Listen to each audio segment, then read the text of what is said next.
तो फिर आज मैं आपको जो चीज़ें बताऊँगी ये आपके अपने किचन से ही आपको आसानी से मिल जाएगी। ये बहुत ही ताकत बख्शने वाला नुस्ख़ा है।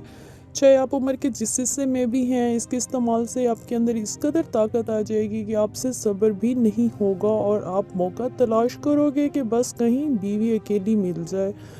तो आइए देखते हैं कि कौन सी आसान चीज़ें हैं जो आपके किचन से आसानी से मिल जाएँगी। सबसे पहले आपने लेने हैं बग़ैर छिलके के चने।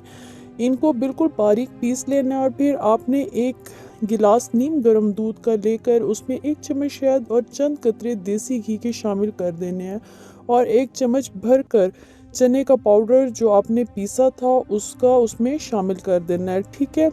और आपने इसको दिन में 1 मरतबा किसी भी वक़्त इस्तेमाल कर सकते हैं। ये बहुत ही कमाल की रेमेडी है और इसका फ़ायदा इस कदर है कि आपकी बीवी आप को शेर से कम नहीं समझेगी। तो इससे बड़ी और मैं क्या मिसाल मेरे पास कोई और है ही नहीं, ना मैं दे सकती हूँ। तो उम्मीद करती हूँ वीडियो अच्छी लगी होगी। नेक्स्ट वीडियो तक इजाज़त दें। अल्लाह हाफ़िज़।